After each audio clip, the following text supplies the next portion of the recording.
Your Future Film Labs host, Rihanna Dillon.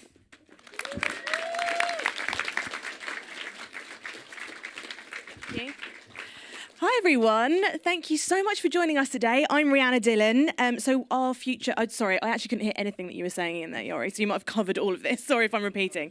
Okay, good. So we're basically focusing on directing today. Hopefully you're going to get loads of insights and advice to help with your next steps in the film industry. So we're going to be showcasing the BFI Network Short of the Month. I'll be chatting to the director on stage as well. And then we've got a directing masterclass coming up as well. And after the sessions, we've got networking crucially free drinks in the Blue Room featuring drop-in scripting, casting and careers surgeries with our script doctors and partners Backstage and Screenskills. We're also giving away a Lacey rugged mini hard drive. What was it? 1 terabyte? 1 terabyte. And so all you need to do to enter the competition is to give your details basically at reception. There's an iPad there. And you can also do it up at the drinks afterwards as well. So I think we're going to be pulling the name out about 4 o'clock. So make sure you hang around for that. We've had so many instances where people have just gone and their names have been called out and they never get it. So stick around. We'll also be giving feedback sheets out after the masterclass. So if you could fill those in and give those back to us during the drinks, that would be amazing. I now would love to welcome our panel onto the stage. So joining me, we have Kwame Lestrade, Dion Edwards, and Pete King. Thank you. Have a seat, everybody. You guys are going to get a chance to ask your questions as well, so yeah, get thinking.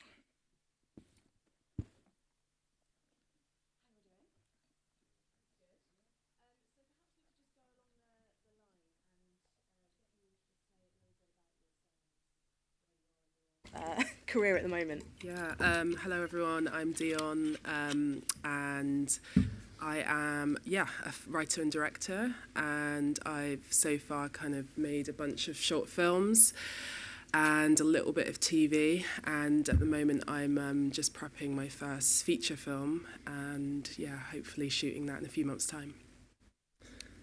So I'm Peter King, and I'm also a writer-director.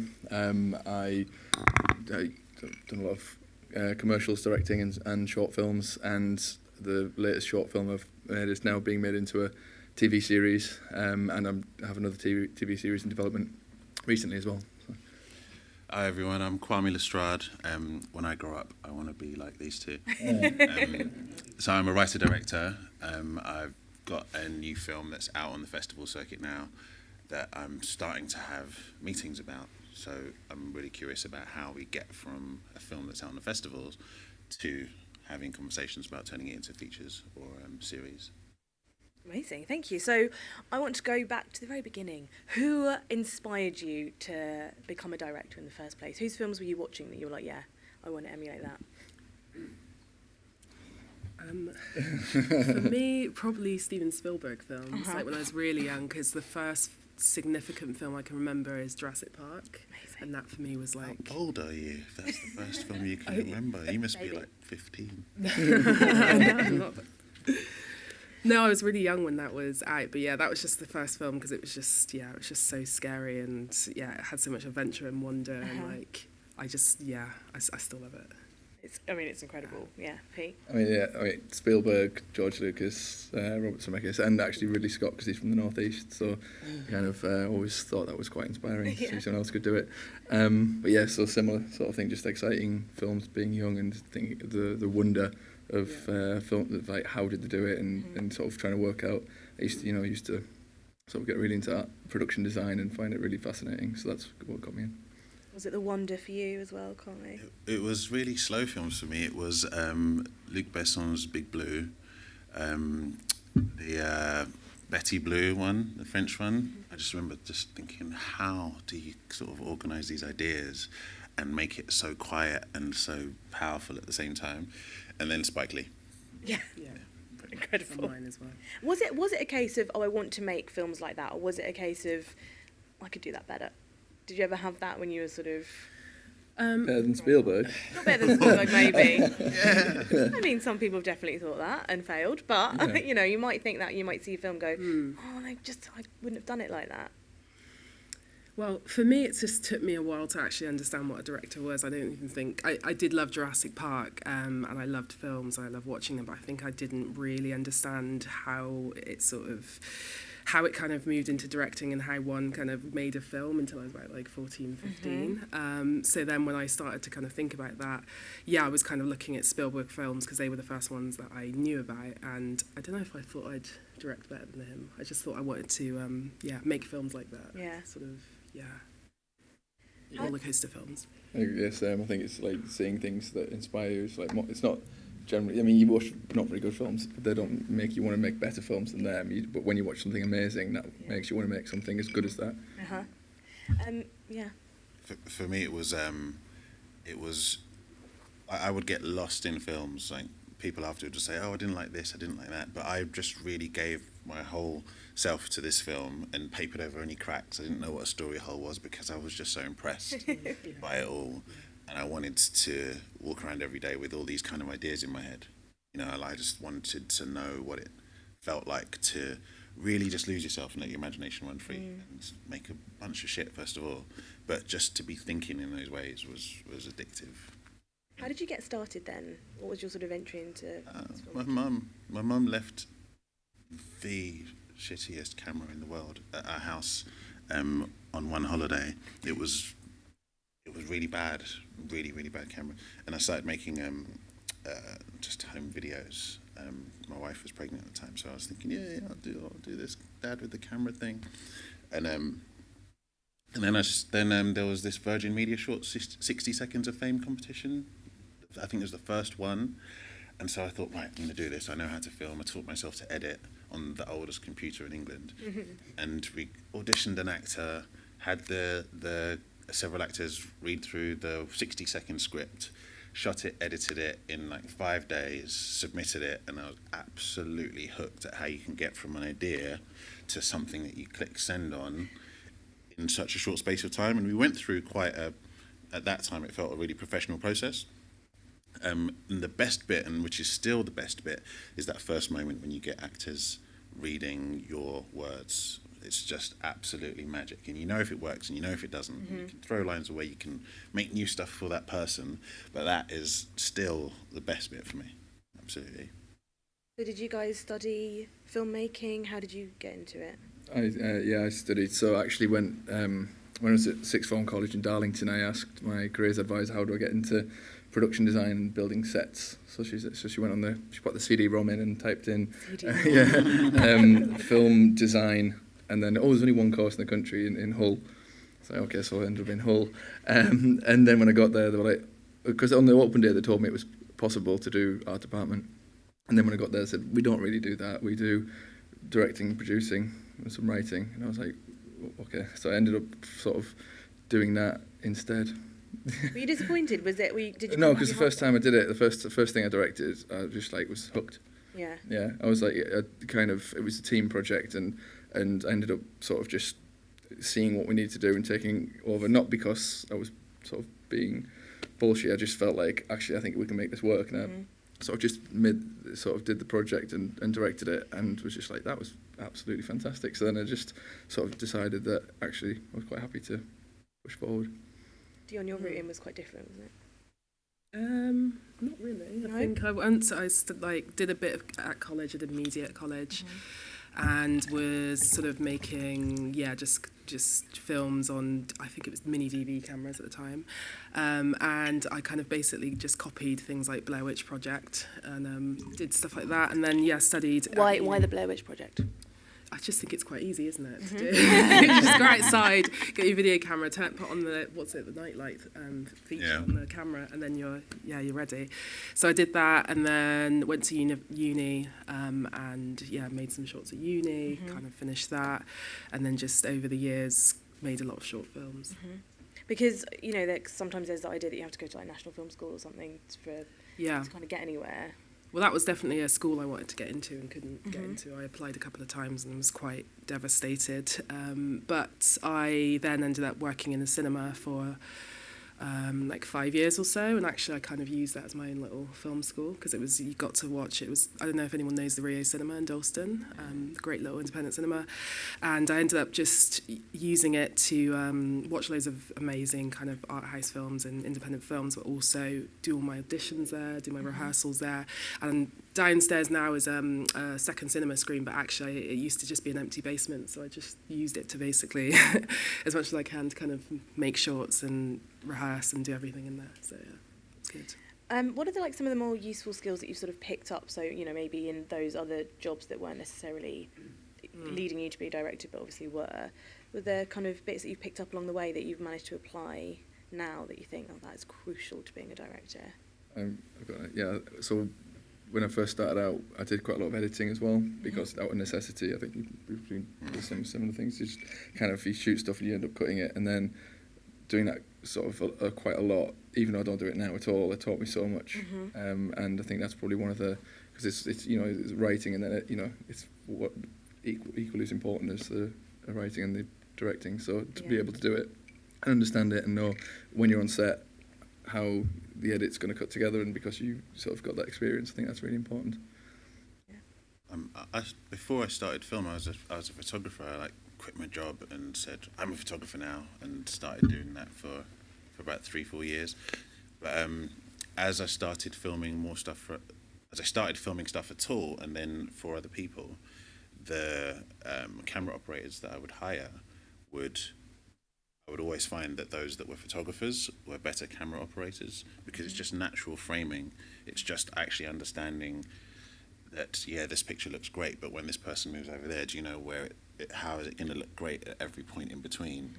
And so the photography part, I mean, obviously for lighting and motion and mood and all of that stuff, that still is probably the biggest thing from before film that I've carried into film. If you think about from when you first started writing, directing, whatever, have you noticed that you are drawn towards one particular type of genre, or have you sort of tried to tackle all sorts across your career so far? Well, my films, I kind of, I didn't study film at university. I did economics, really useful. I can tell you a lot about shit that doesn't even exist anymore.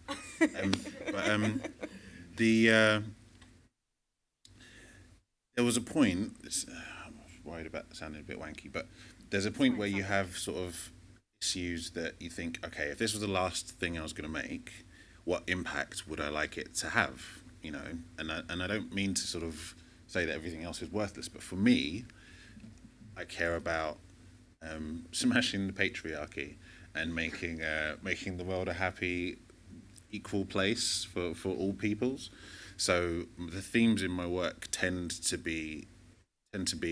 have a strong feminist edge, and tend to hold up a mirror to a sort of patriarchal society. So you can't avoid it. It's there without bashing you over the head with it. It's just they're studies of how patriarchy is screwing up the world effectively.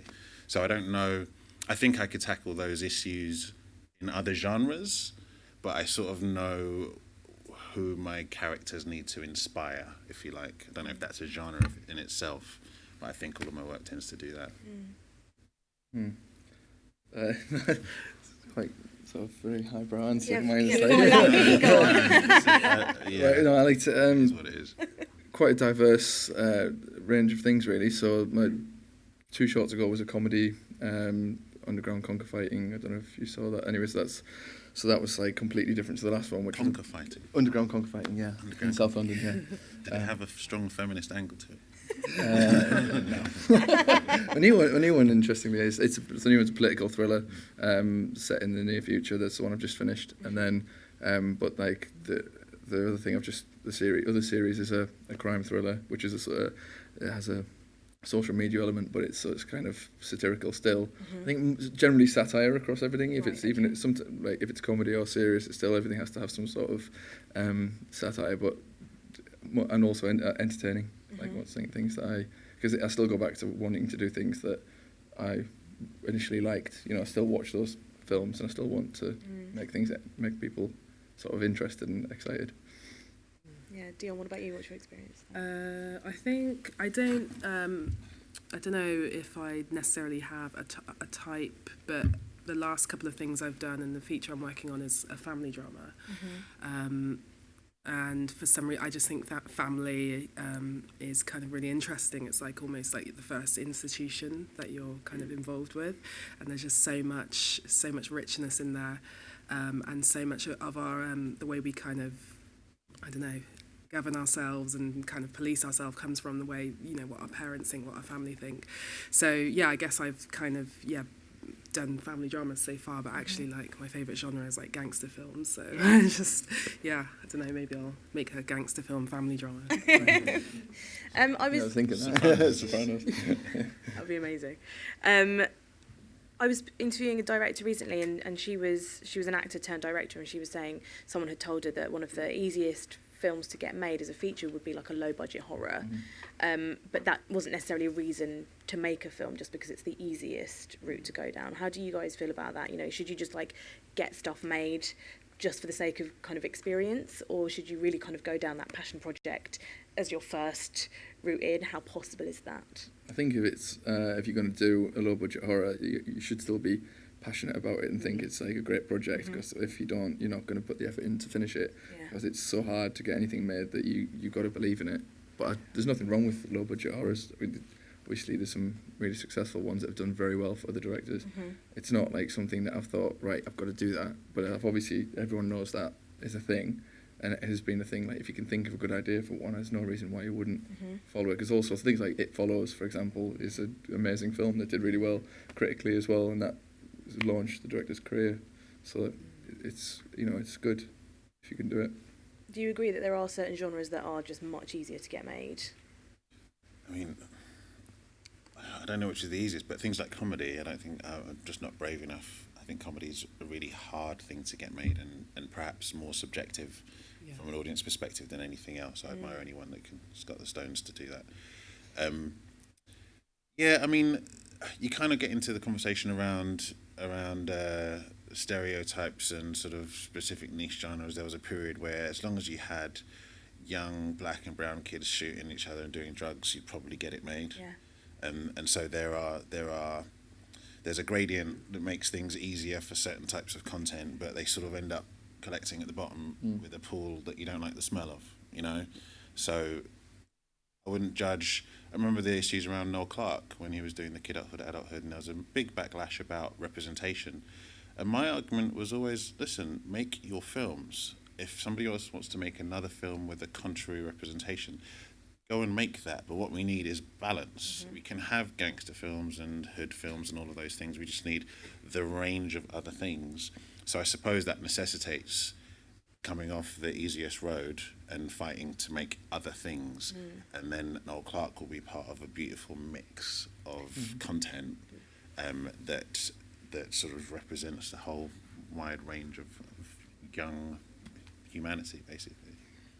So how do you get your work as directors? Do you sort of pitch? Do you go for commissions? Are you sort of more on the commercial side? How does it work, you know, to first of all make money, but also get stuff made? Good question. Anyone got any answer for that? Money as a director. Yeah, I mean, I've been sort of making a bit of a living doing some TV stuff, some like sort of kind of hired on stuff, and I'm not that into that side of it, but sometimes you kind of have to do it to make money. So so are you approached by someone, or do you kind of go for these? It's been a bit of both. Like, for example, I did the 4 Stories thing, which was a scheme, so that kind of turned out to be a scheme, but you're still kind of hired on to direct someone else's script. But and at the moment, sort of, you can get sort of money as well from developing your feature film or developing a TV series as well, so I'm kind of doing a mix of those at the moment. But so what was the other part of the question? So was it how do you... I can't even remember. Yes, I'm sorry. How do you make a... How do you, well, I suppose, how do you get work? How do you make money? How do you get into it as well? You said like pitching, that sort of thing. Yeah, so do you, because obviously you're working on a thing at the moment with the BFI and the BBC, that's something that's your project. So you went and pitched that, presumably. Exactly, yeah. I had a script ready, and I work with a producer called Georgia Goggin, and we have our own little company, and we try to develop and be quite self-generating. So we generate a lot of our work together and then sort of bring it to companies. Pete, what's about your kind of experience? So financially, I did a lot of commercials work, which is it's fine. You know, it pays reasonably well when you get one, but it's highly competitive. It's actually much harder to get the commercials work because there's so many people doing it and so little work being made. The landscape's changed. There's not many people making the bigger budget ads, whereas the TV landscape seems to be that everyone wants ideas, and you can actually, since I've moved more into that longer form stuff, I'm having more success doing that because there's less people who do it, and there's so many different platforms now for stuff. So for someone who is just starting out, like how would they kind of go about? Well, very beginning starting out, that's quite difficult because you obviously need to be you have to make shorts and or music videos or whatever, and just make stuff until you get to a point where you make something which is sort of recognised as being good at some level. It doesn't have to be necessarily festivals, but something like that, or an agent spots it and thinks, okay, there's something here. But once you've got that thing, then I think what you said, coming up with ideas and making sure you have a slate of ideas and being able to, and that's what you were saying actually earlier, wasn't it? You've been writing one sheet ideas, sort of, and then taking those to people and seeing if they're interested. And so initially I'd go into like a general meeting with a production company, which would be set up now through my agent. So they'd set me up with go into a company and I'd talk about my films that they've seen, so they'll have seen the work I've done, and they'll talk about that and how it came about and why I came up with it.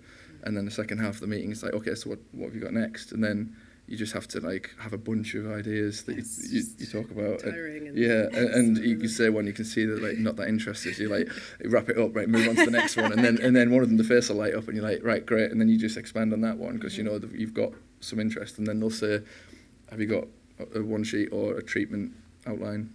So then afterwards, you just like email it over, and then they don't read it for 6 weeks. And then when they do, they're like, oh, actually, can you come back in and talk about it because we really like it. Yeah. So actually on the last one, I did like 7 pages, but it can be any length really. One page is easy because it's digestible and they can see if they like it. On the series that I have just got optioned, I did a 1 page first, and they said they liked it, but they wanted to see more detail. So I did a 5 page one, and then that's when they optioned it. So yeah, it's a process of taking the ideas to people and seeing what sticks, and you have to have enough range. And also it's interesting like knowing what each company's interests are, because I went into 2 meetings back to back. One meeting I went in and they said, we just want strong characters, real human stories, concept comes second. And I walked out of that meeting, I was like, okay, next meeting, it's like, we only want high concept, characters come second. I'm like, fine. And they're both big companies, and you're just like, but once I realised, when I pitched the ideas with which one stuck, it was clear that they knew what they were good at and what they did. So sort of research the company, find out what they like and what they do.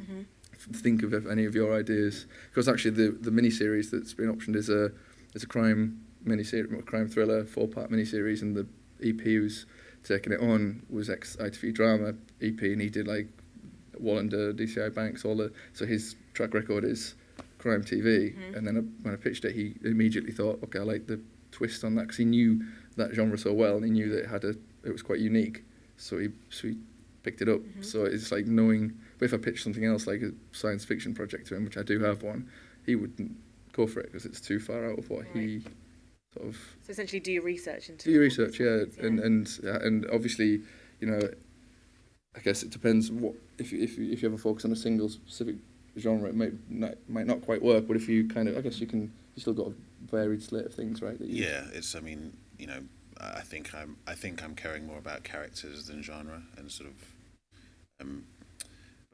I was just thinking when you were speaking in the room, are there writer-directors as well as directors? Can I get a show of hands? Who's a writer-director?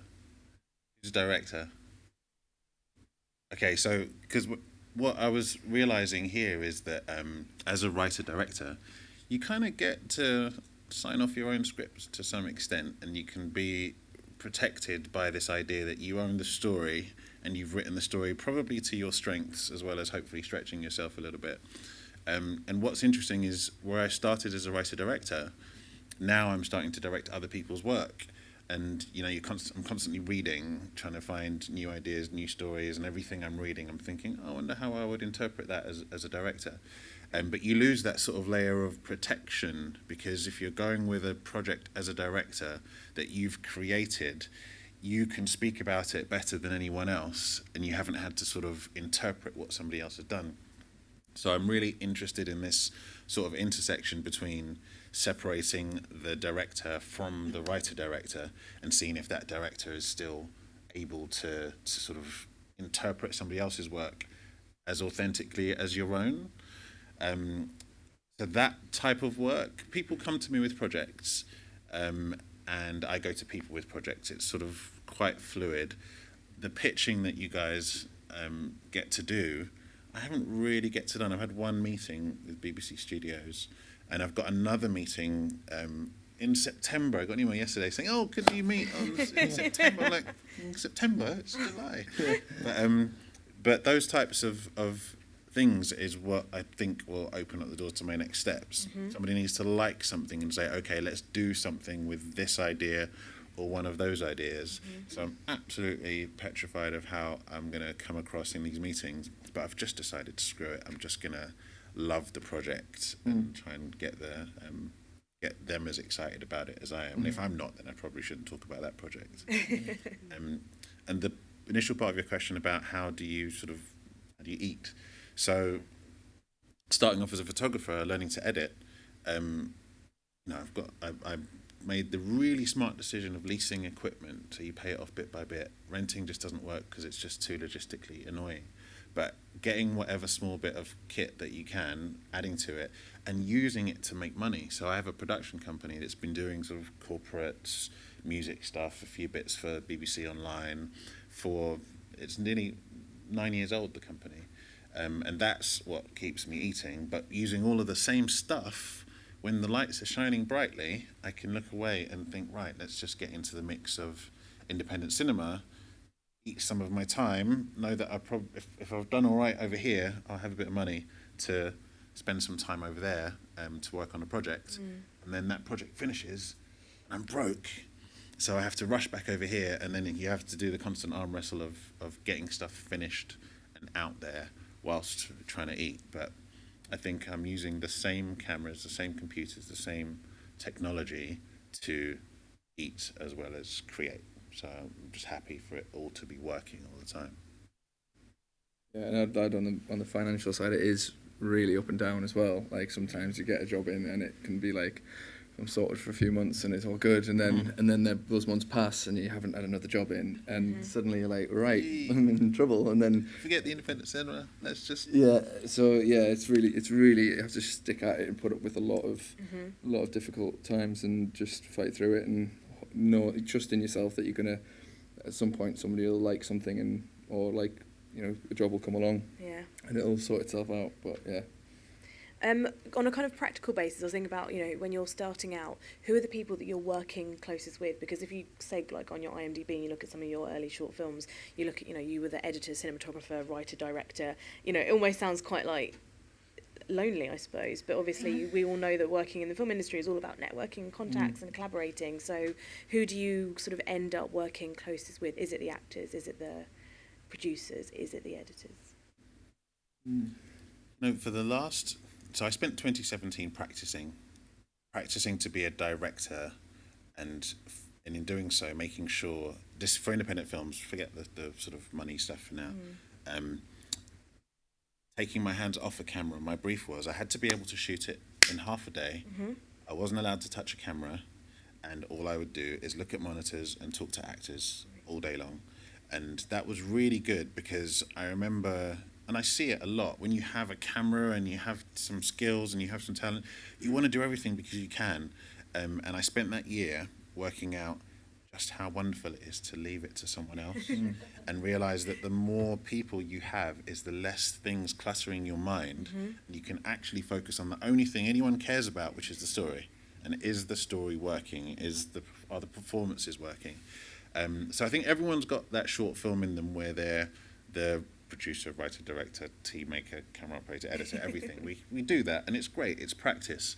But to separate yourself away from those things and start standing in one pair of shoes instead of 7 was, I think, the thing that propelled me. I've forgotten what the question was, but Oh, you answered it, yeah. yeah. So I think that's the thing that was really hard to give away, but has made all the difference in my sort of writer-director life. For me, it was quite specific because I went to university with a director of photography. He wanted to be director at the time, and we set up a production company. And he realised that he wasn't very good with actors or people, but he's very good with cameras. Okay.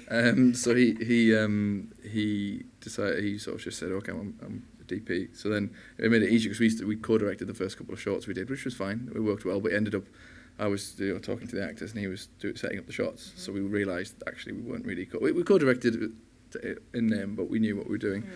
And then, but having him sort of working on most of the early stuff I did meant that I knew, because he's amazing, and I know that he would have that, it would look great, so I wouldn't have to worry about that. Obviously we talk about it, we design the blocking and the shot selection together, but as a director and a DP, but knowing that I don't have to worry about that side of things, I can concentrate on story and characters, that meant it was, so yeah, having a really good DP I think is very, very important, because you don't want to be halfway through, working on the blocking and then you sort of then looking at the DP and thinking, oh, I'm not sure about the lighting, it's not your job. Yeah. So you need someone who is just going to, you can tweak, obviously you make notes, but also it's because you planned it, you should already, nobody's going in and just guessing what's happening, it's all set up before you get in on the day.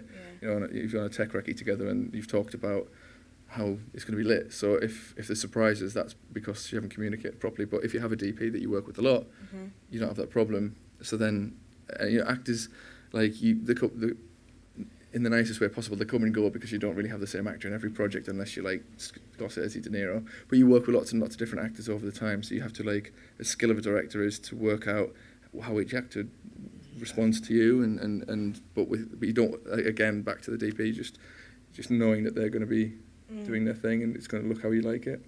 And I have a few DPs that I use, and we all know each other's tastes. Yeah. So. Dion, is that your sort of experience as well with long-term collaborators? Definitely, yeah. I think one of the best things that's sort of come out of my journey so far is meeting my producer, Georgia, and we've been working together for about 7 years now. And I just think it's really good, whether it's like a DP or, I don't know, composer or anyone you can kind of keep on in your team. I think you grow together, and I think it's just of such value, and it kind of makes it really fun as well. And I think it's just important to go on the journey with other people.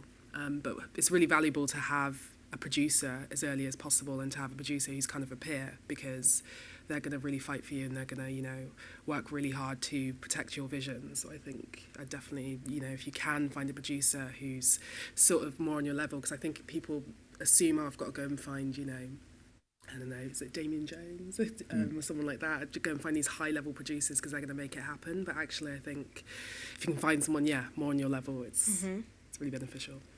And also, so I know that you've been working on something that has been in your sort of sphere for about 10 years. Was this the project that you're working on at the moment?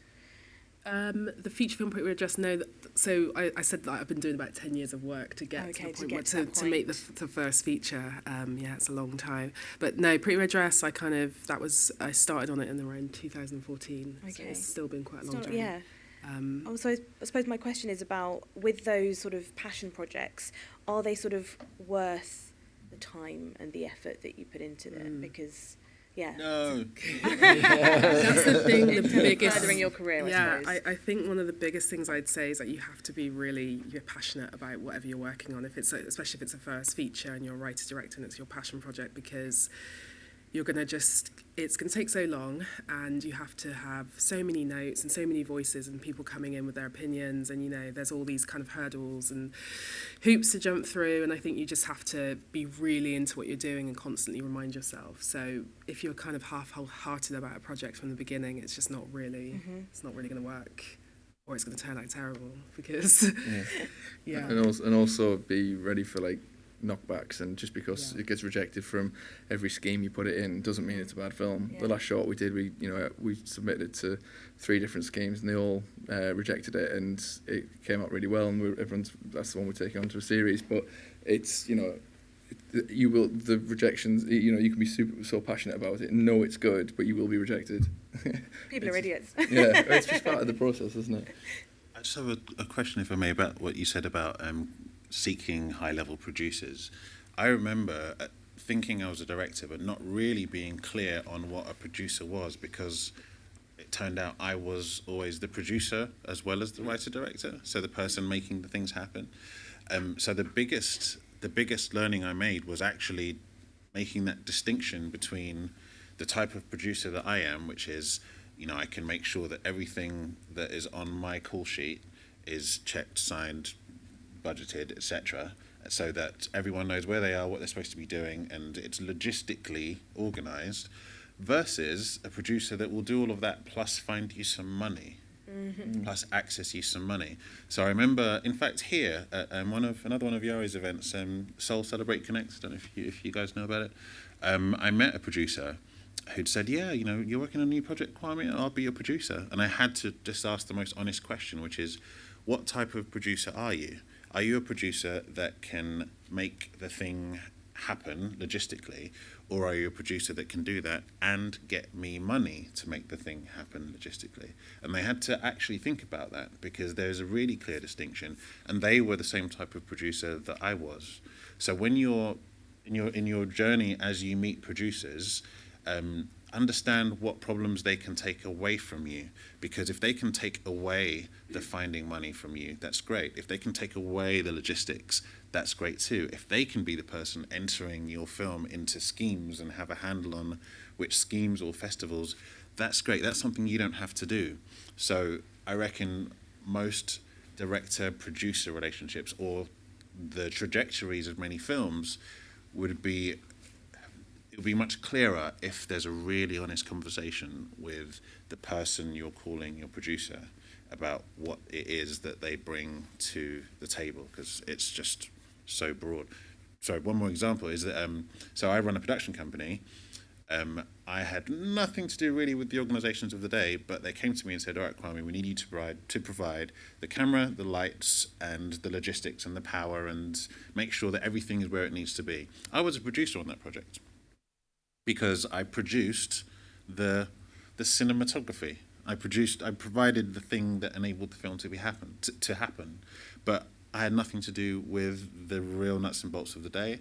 Equally, I had nothing to do with the finance. So interrogate your producer so that you know you have the producer that you need, or decide that you're going to do that yourself, and then you need a different type of producer. Does that make sense? That's great practical advice. I've not actually heard Yeah, that before. well, it's lots of different types. I mean, like development producers, associate producers, co-producers.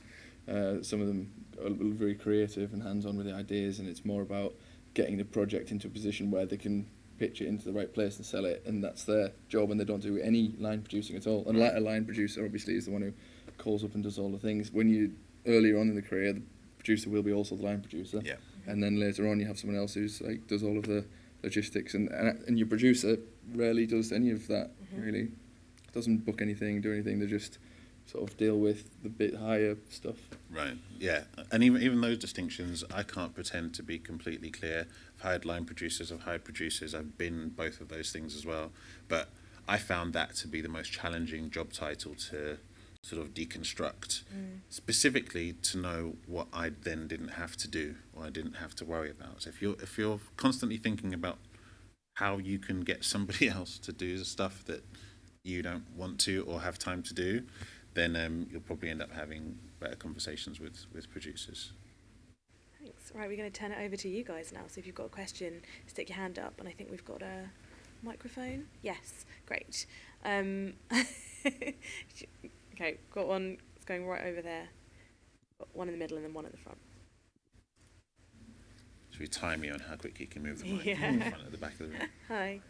My question is there an area of directing that directors should focus on improving the most in terms of, like, is there a weak point? Oh wow, I think I'm just losing my mind at the moment. What area do you think a director should focus on most in improving? And is there a commonality within the industry where there's a weak point? I think I think what you're asking is how do you become a better director? Is that Yeah, right? in a way. And is there one area do you think that Yeah, across direct. the board Just that direct. Like, you know what's been really appealing to me is something super, super small, but just direct the arse out of it. Like, direct as often as you can, interpret something, make it your own, however short or long it is, whether you do it once a week, once a month, twice a year, but you'll be really surprised at how those things stack up as things that you've directed. Just direct as much as possible.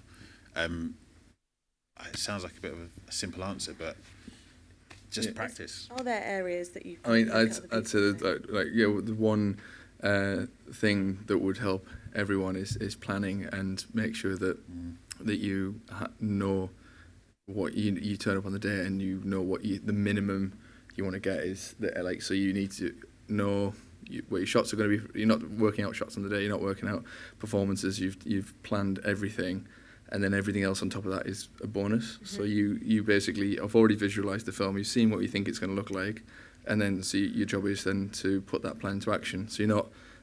So that the main thing would be not winging it. That's the thing. It's like, yeah, just Rehearsals? Do you love rehearsals? if you can get them. Do I love them? Yeah. I wouldn't say I love them, no. But Just to answer this chap, I made a promise that I wouldn't make a short film or any other film without rehearsals anymore, because they were so rich. There were 3 days between my second rehearsal and first day of production, and my cast remembered the rehearsals and the blocking better than I did. So suddenly you could just switch them on, and I'm making changes, and they say, no, but we did it like that before, and I'd be like, oh yeah, show me. Yeah, that was good. So rehearsals are actually the way that you get to what you were suggesting of knowing Part how of it's planning, going to work. yeah. Well, for me, I love a rehearsal. I really love it. Yeah. But you don't, Dion. I mean, they're tricky sometimes, because it's, I just wonder, I find them, I don't like to kind of go over the script over and over and over. So, you can do things like creating improvisations and stuff like that. But yeah, they're the sort of, I don't know, I find them particularly hard to kind of plan out. But I was going to say, so you were saying with directing, I think it's really hard because obviously people are individuals, and as directors, you all have your own individual areas that you need to kind of, that you have strengths in and that you have weaknesses in. And I think, like, there is for me a feeling of when I come onto every single project of what the hell am I doing? Because every project is so different, and you can't really, there isn't really one way. You have to kind of learn how to direct each project rather than knowing how to direct, and it's not going to be the same for every single project. I've just come back from the Sundance Directors Lab. I was there for like a month, and you shoot four of your hardest scenes from your feature script, and you kind of have this really pared down crew, and I only had like 5 people in my crew, and I'm used now to having much bigger crews, and for me that was just a whole learning experience. I learned so much about myself as a director, and that's when I realised, it's project by project, scene by scene or whatever. So yeah, it's really quite a hard question to answer. Sorry, I don't know if that gives you the... Thank you. I think there was one in the middle. No, I was just going to say one thing on the rehearsals thing, is that on Crack, I did get to rehearse because it was an unknown cast, and they were keen to just sort of go through everything. But sometimes if you're working with named actors, they just won't do it. So you just have to, on a short especially, so you just have, sometimes on longer form stuff as well, but you just have to prepare as best you can, and then they turn up on the day. You do talk to them. They wouldn't do the rehearsals, no. But that's quite common. That's common. Not to work with them again. No, they're great. No, they're amazing, and the performances are really great. And you need, and the name. And to be honest, and what comes with the name is the quality, Right. and there's a consistency as well. The reason they've got to be where they are is because they can keep producing. It's not like a one-off great performance. They will consistently bring something great to everything they do, usually. So as long as you like their work and their general style, you have conversations, but they are just, I went through, so I got Liv Hill to be the lead in the last shot, and she was in 3 girls, and obviously BAFTA nominated, BFI nominated. So we did a phone call. I met her the day before the shoot, went through it for an hour and a half, and then we were on the shoot. But she's amazing, she's fantastic, and you can just, and as a part of the preparation is understanding the material so well that you know, like even if it's not your stuff, obviously I had written it, so it does help that if you write it, you really, really understand it. But if you know the characters as better, as well as if they've really done their research, that's great as well as, but never be a step behind the actor where they know the character better than you do, because then they put you in a position where you're sort of on a back foot the whole time. So if you've done your preparation where you know exactly what the character needs from each moment or scene, or what they're looking for, or where, like, why they're doing these things, when they come to you with questions or you're suggesting things on the day, it's all from a place of, I already know what the character would do in this situation, and if they disagree, then that's fine. You can have those conversations, but you should never be in a place where they're sitting. You're like, "Oh, I don't know, maybe," because then it feels like, who's the director? Yeah, exactly. So From something Dion said as well, is that because you're unique as a director, we're all unique as directors, and similarly with actors, I've always found that, not to bang on about the rehearsals, but once you see a person embodying a character that you've written, I've not done anything yet where I haven't been able to give them something more because I've connected with the person.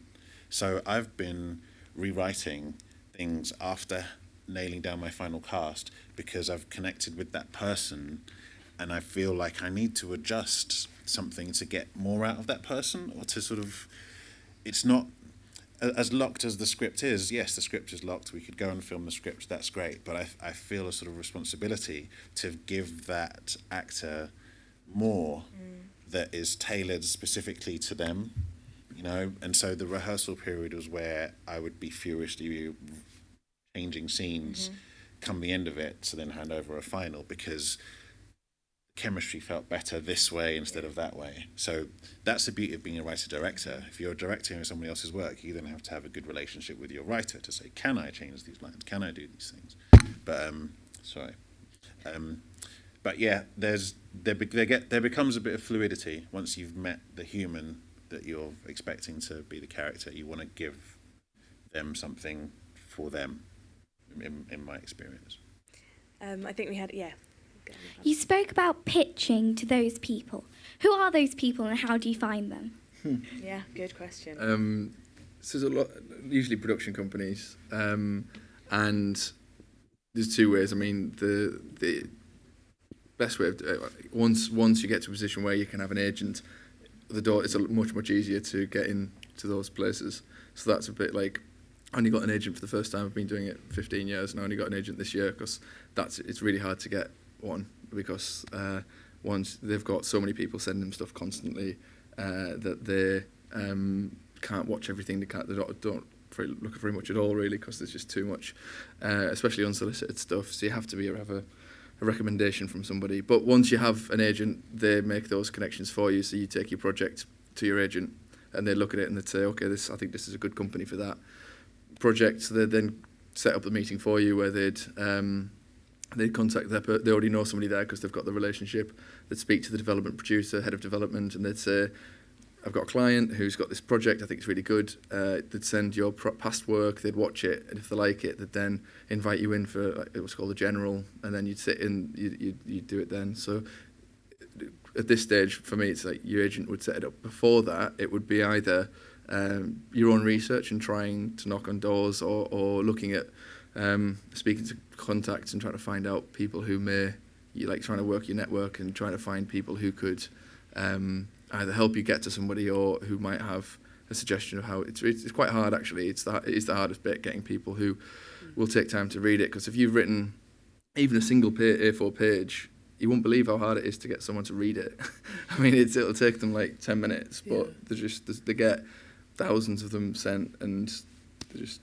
Yeah, I think it gets a lot easier if you can make a short film that kind of does really well on the festival circuit, because that's when people are like, I want to meet with you, and that's when the doors open a lot more. Yeah. So it's just, it's helpful to try and put the effort into making a short that's really good, and then, obviously that's really difficult, it's all subjective, but trying to have a short that makes an impact will help. Will just give you a platform and help doors open for you. Yeah, I think once you do that, if you get a nomination for something, people start getting in touch with you, which is great. Often just because it's like kind of it's usually the same people. Like you get you find out that everyone who got nominated got emailed by the same group of companies, big companies as well. Usually some like development executive or someone on the lower end of development would get in touch and ask to see the film, and if they like it, they'd then ask to meet you. Well, I think, we're going to be talking a bit more about festival submissions in the next section as well. Have we got any more questions? Down the front.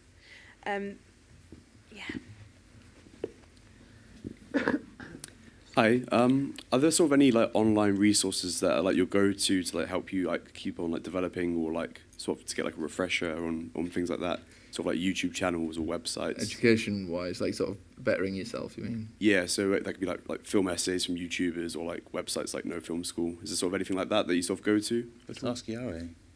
Yeah, I think there's not specifically, but I think all of the ones you mentioned, like No Film School, it's more like I don't look for specific things generally, not directing wise. I think that comes through practice and kind of working out through your project. It's quite hard to find something that relates directly to what you're doing, but in general, it's really good to watch I think some of the video essays they do on those, on like Fincher's, why he chose these shots. They're amazing, and it does teach you a lot. Like Kubrick, why he framed these shots in a certain way. Have you seen Every Frame of Painting? Yeah. Have you seen Every Frame of Painting? Isn't that wicked?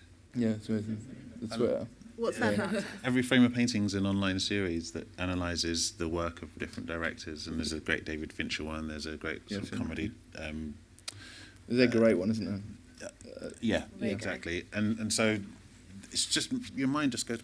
The one thing, Either your mind can still go, But the one thing to think about with those is that a lot of the time it's more a retrospective look at shots. It's not necessarily as the filmmaker intended. It's more of like a critical post essay on why those choices were made. So it's, although like go through the catalogue of David Fincher and find a load of perfectly symmetrical shots, and then say he did it because he loves symmetry. It's like, well, no, he just that's just happens to be, it worked really well for that scene. He wouldn't have picked that frame because he does that in every film. He'd have done it because at that moment that frame was the right frame for that scene. So it is, you have to be just kind of not careful, just be aware that it's more people like really big film fans projecting. Yeah. If anyone's got 50p, you can get DVDs for 50p in the pound shop.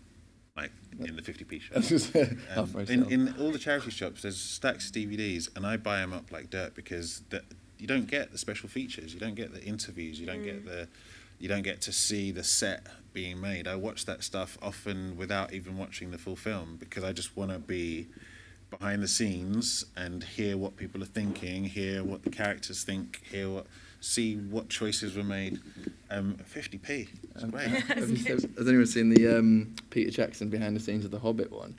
No. Oh my god! I don't think I could watch that, to be honest. It's really sad. It's like shots of him on the floor with his head in his hands, just going like, oh, it's all gone wrong. We all felt like that watching the film. Yeah. Right, have we got any more questions? We've got a young chap there.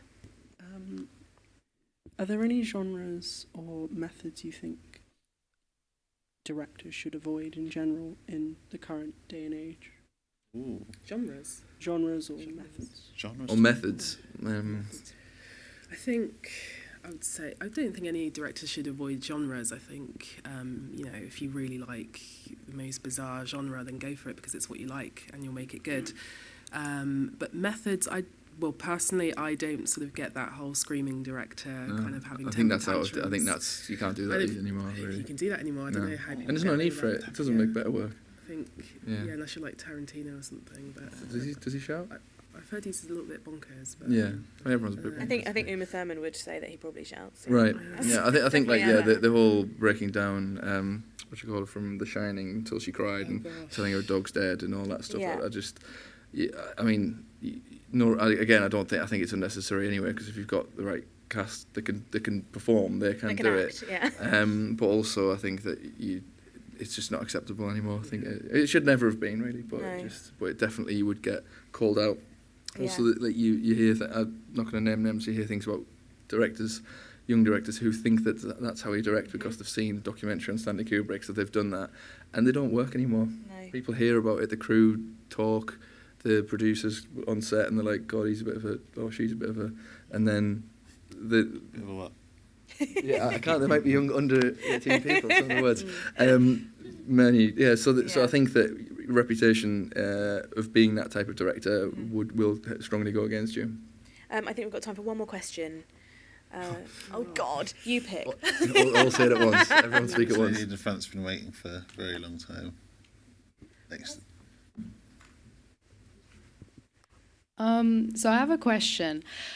How do you guys approach actors on set? Because as an actress, I've seen many directors approach differently. So like they isolate themselves with the actor, or they speak with more people around, or they bring all the actors together for us, or they even show the actor how to do it.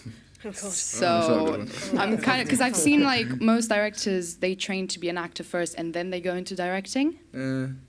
No. So it's kind of like some do that, So but what- like I think more wouldn't do that. I think. It's great if you've trained. I unfortunately didn't train as an actor. I would love to have that skill because I think it helps, and I think over time I've had to learn how to communicate with actors.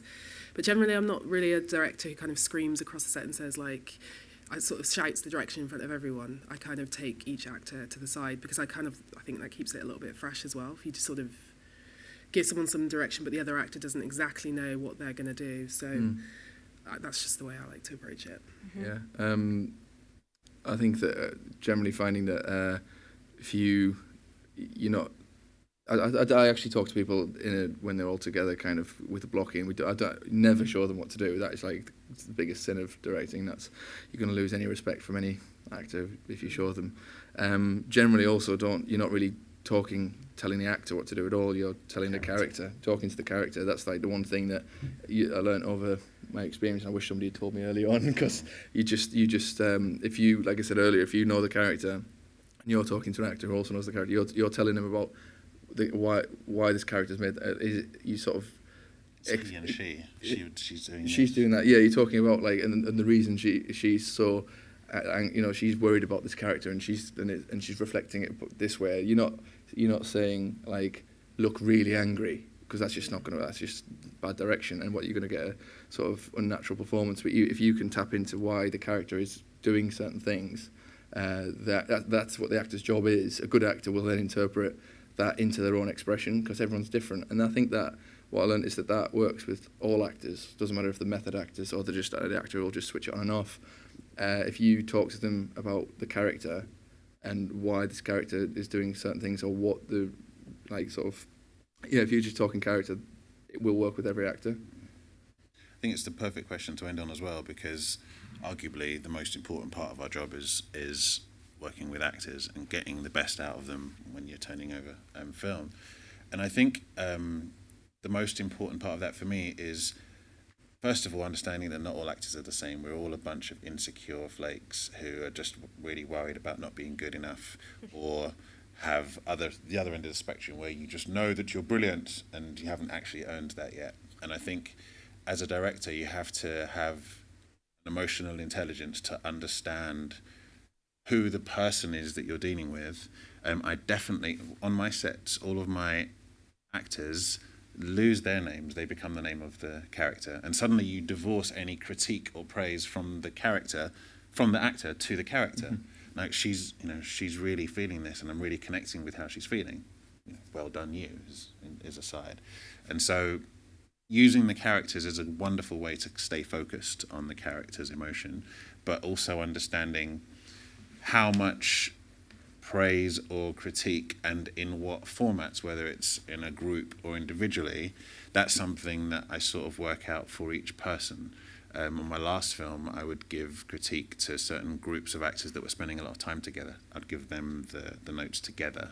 So it's a team. How are we going to achieve this in a better way? Other times it might be as a whole group or individually. But it's something that I don't plan until I'm interacting with the actual humans. Amazing. That is a really helpful note to end on. Thank you so much. Please give a massive round of applause to Kwame, Dion and Pete. Thank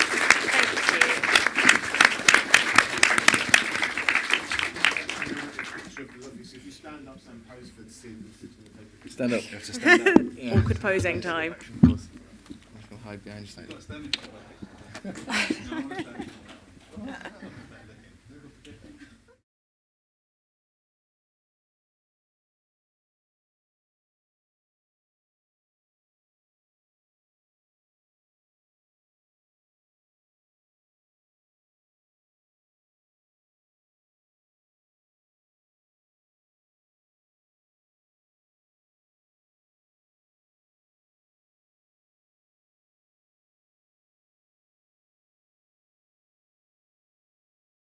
month. So I would love to invite on stage Fatima Ahmadi to talk about her short, Bitter Sea.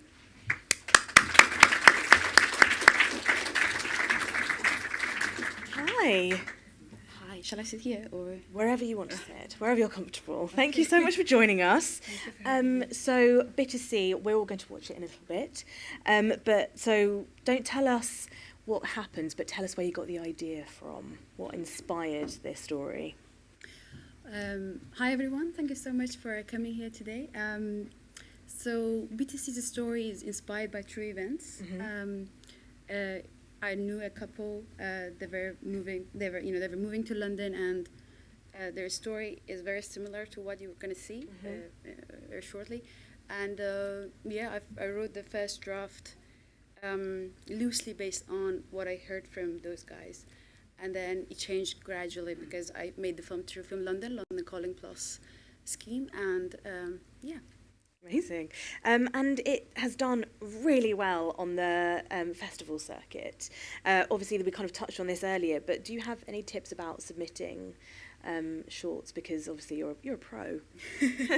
Well, I graduated from London Film School, so I did study in film school, and there were some course about how to do it. But then when I graduated, my grad film was an animated documentary, and we didn't have any course in animation in London Film School.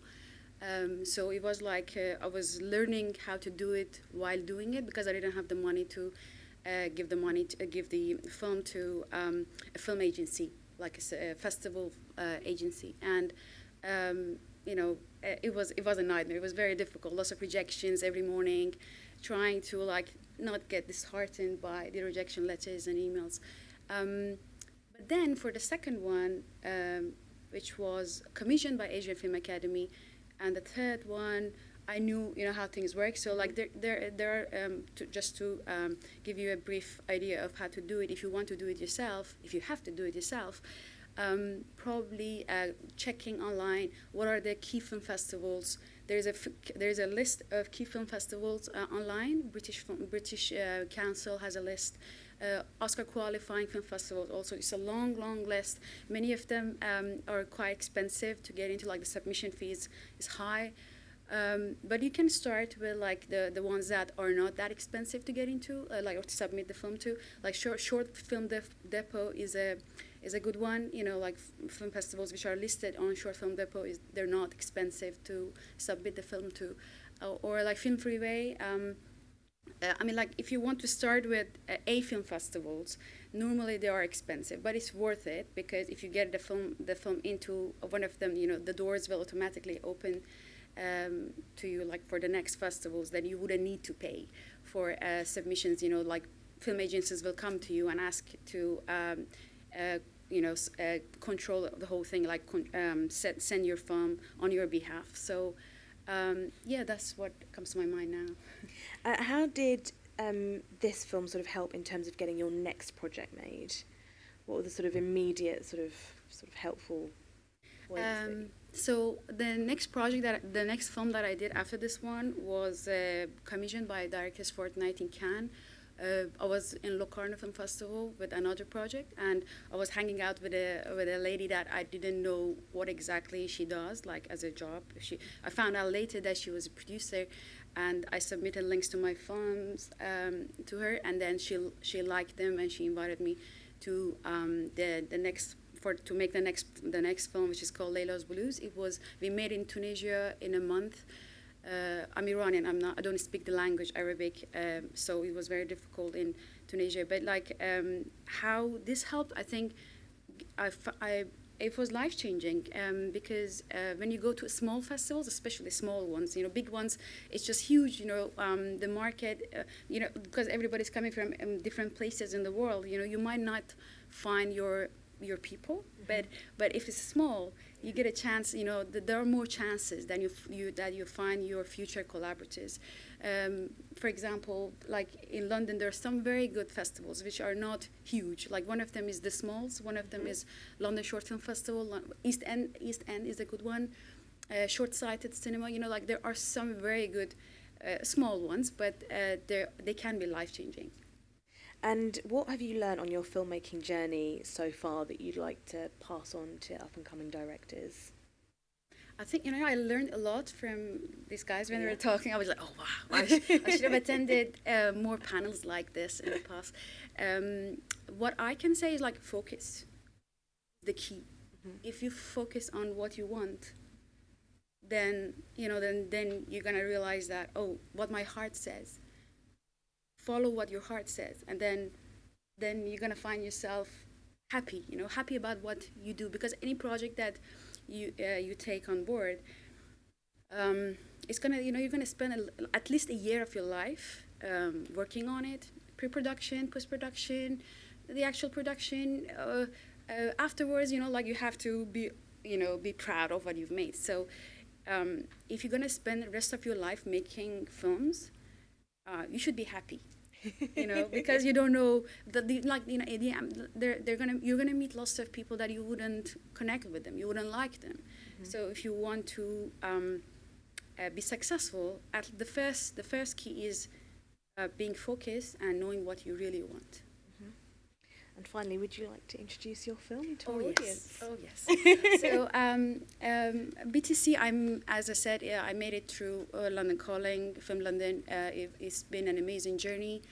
I submitted the film, the first draft of the script in October 2016, and then the film got shortlisted to be made, and then it took me a year to finish it. It's the story. I'm not going to give away the synopsis, but like.